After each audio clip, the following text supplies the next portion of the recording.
Hey guys, welcome back to Fantasy Tips. Julian here for a special episode that I usually do around this time of year. This is the playoff schedule episode. And guys, it is time to start prepping for your playoffs. If you're in a position where you're pretty much guaranteed to make the playoffs at this point, it's definitely a good thing to be looking ahead to see which teams have favorable schedules and which teams have less great schedules in the fantasy playoffs. Then you can make trades and pickups based on that, and hopefully you'll have a really good shot of winning your fantasy hockey championship. Before I jump into the content of this video, guys, please leave a like and hit that subscribe button if you haven't already. We finally hit 7,000 subscribers, guys, and it's such an amazing accomplishment. So thank you to all of you guys that made this achievement possible. I really do appreciate from the bottom of my heart all of your support throughout all the years that I've been doing this. And I hope to continue to grow the channel to make sure that you guys continue to take home your fantasy trophy every single year.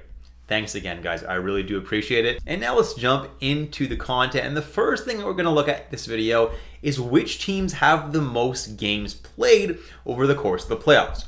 And before I do jump into that, we're gonna talk about different playoff schedules. Your playoff schedule, the way it should look, in my opinion, is it should start on week 23. That should be your quarterfinal. Week 24 should be your semifinal. And then week 25 should be your finals. Some of you guys might be looking at your playoff schedule in your league, and you might be only starting the playoffs week 24, and then having your semifinals week 25 and your finals in week 26. Now, week 26 is either going to be a single week or a double week. In most cases, a double week that extends for both weeks to end the year. The reason I don't normally recommend finishing your fantasy hockey championship in week 26 is because teams tend to bench players. Teams that are guaranteed to make the playoffs, they tend to bench their good players the last couple days of the season. Like, let's say Brad Marchand, for example. Like, if the Bruins are locked into a playoff spot, why would they risk injuring Brad Marchand the last 2 or 3 games of the year? They're probably going to rest him, right? So it's stuff like that that really makes your fantasy hockey final really not fun. If one of your best players is sitting and then you have no chance of winning, it's just silly, and I don't recommend doing it. But for those of you guys who are doing it, I'm going to be showing both ending in week 25 and week 26 playoff schedules and which teams have the best schedules for both of those.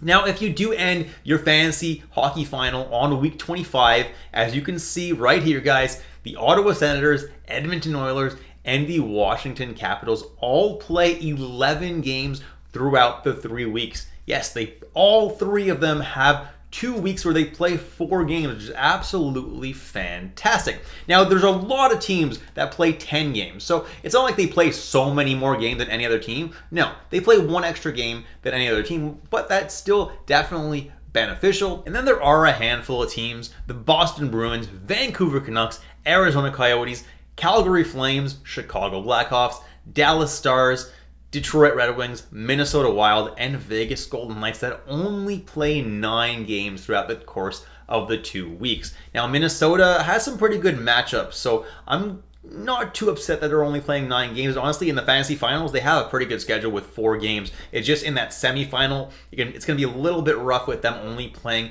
2 games, but their matchups are pretty good, so I'm not too worried there. And honestly, 9 games is really not the end of the world. Most of these teams play 3 per week, which is pretty standard, and honestly, I don't think having players from any particular team is going to make or break your fantasy final. Although if you do have a couple of Capitals, Senators, or Edmonton Oilers, it definitely doesn't hurt, especially if you've got studs like Hyman, Draisaitl, or McDavid on your team. So if your playoffs end in week 26, the team with the best schedule, and there's only one team, that is the Edmonton Oilers. They play 13 games over the course of 3 weeks. 3 games week 24, 4 games week 25, and then 6 games week 26.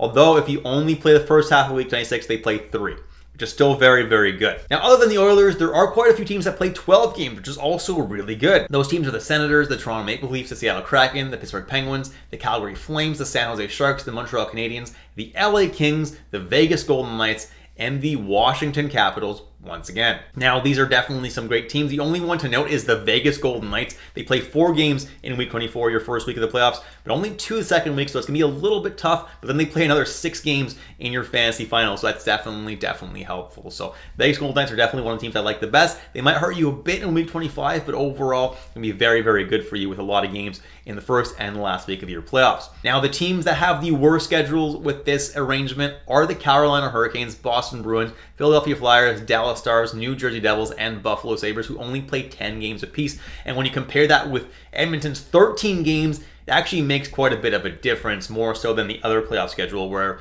nobody played more than a couple games more than anybody else. This is 3 games more now. So let's say you're looking to trade a New Jersey Devil for an equivalent Edmonton Oiler.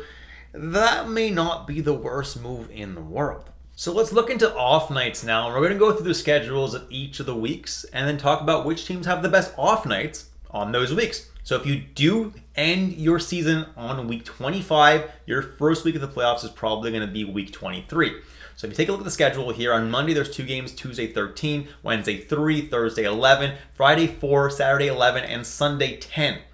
So your off nights are going to be Monday, Wednesday, and Friday. None of the nights are overly crazy busy, so you actually might be able to fit most of your players in your lineup, which is really good. And then you could prioritize off nights with your weekly ads, which would be honestly the best approach in my opinion. Go ahead and check that. If there's guys who don't fit in your lineup, don't panic just yet, but definitely look and see if they fit in your lineup the rest of the playoffs. If there's someone who's consistently going to be sitting out of your lineup, maybe consider trading them for someone who's about equivalent to that player, but actually would fit in your lineup for most of the playoffs. So the team that has the best schedule in week 23, once again, guys, look at that. The Washington Capitals. They play on 3 off nights in week 23 as well as on Sunday. So they play 4 games with 3 off nights, which is fantastic. And then there's 3 teams that play on 2 off nights. Those are the Seattle Kraken, Arizona Coyotes, and Dallas Stars. The Kraken actually play 4 games with 2 off nights, and then the Coyotes and Stars play 3 games with 2 off nights apiece. In week 24, which is either your second or first week of the playoffs, take a look at this week, guys. The busy nights, Tuesday, Thursday, and Saturday, are very, very busy with 12, 14, and 15 games apiece, whereas the off nights, Monday, Wednesday, Friday, and Sunday, are incredibly non-busy with only 2, 2, 1, and 1 games apiece, respectively, for those nights, which is absolutely crazy. So prioritizing off-night ads here, or at least having players from those teams as well,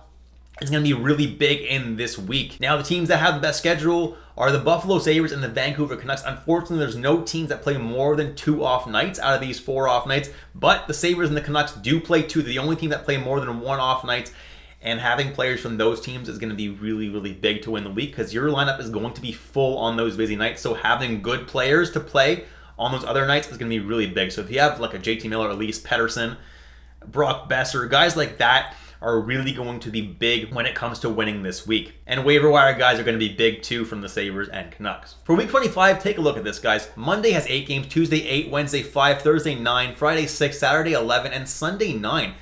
If you can see, guys, there's not really any off nights. In technicality, Wednesday and Friday are off nights, but all of the nights are fairly unbusy. You might be able to fit players in your lineup every single night. So prioritizing adding off-night players for this week, not important. Not like the previous week. But if you do, for some reason, still need those off nights Wednesday and Friday, the teams with the best schedule are going to be Edmonton, New York, Arizona, and Seattle, who each play both of the off nights Wednesday and Friday, with Edmonton and New York having an even better schedule because they play 4 nights total. In week 26, if you're only playing part 1 of the week, you're going to take a look at only this calendar. If you're playing part 2, don't worry, I'm going to show you that as well. The off days are as usual, Monday, Wednesday, Friday, and Sunday. And the busy nights are pretty busy, Tuesday, Thursday, and Saturday. So in all likelihood, you probably only have room in your lineup for those off nights. So prioritizing players to have on your team / to be adding for this week on the waiver wire is going to be really big for those off nights. The team with the best schedule is the Vegas Golden Knights, who play on all 4 off nights. That's going to be really, really, really big. Not only do they play 4 games, they play 4 off nights. That's going to be huge. Having a guy like Chandler Stevenson or Mark Stone or Jack Eichel is going to be really, really, really huge this week. 3 off-night teams are Arizona, Chicago, and St. Louis, who each have a pretty good schedule as well, playing on 3 off nights, Wednesday, Friday, and Sunday. As for part 2 of the week ends on Thursday, so there's only 4 days of games, and on Monday there's 8, Tuesday there's 8 games, Wednesday there's 4, and Thursday there's 6 games. So technically the off nights are Wednesday and Thursday, but really guys, you probably have room in your lineup on any of these days. I would go and check your lineup, but I'm not going to be, adjusting your lineup now for this part of the week. That's for sure. But if you want to know who has the best schedule this week, it is the Edmonton Oilers, who are the only team that play 3 games this week. They play 3 games, and 2 of those games are on the 2 off nights. So that's pretty good. There is no other team that plays more than 2 games in the second half of this week. So dropping some players who maybe only play 1 game and then grabbing Edmonton Oilers is definitely the way to go for this week. So in conclusion, guys, if you haven't already gathered, if you're finishing in week 25, the Capitals are the #1 team with the best schedule with both off nights and most games. And if you're finishing in week 26, it's the Edmonton Oilers. I hope you enjoyed the content today, guys. If you did, please drop a like and hit that subscribe button if you haven't already. Thank you guys once again for helping me hit 7,000 subscribers.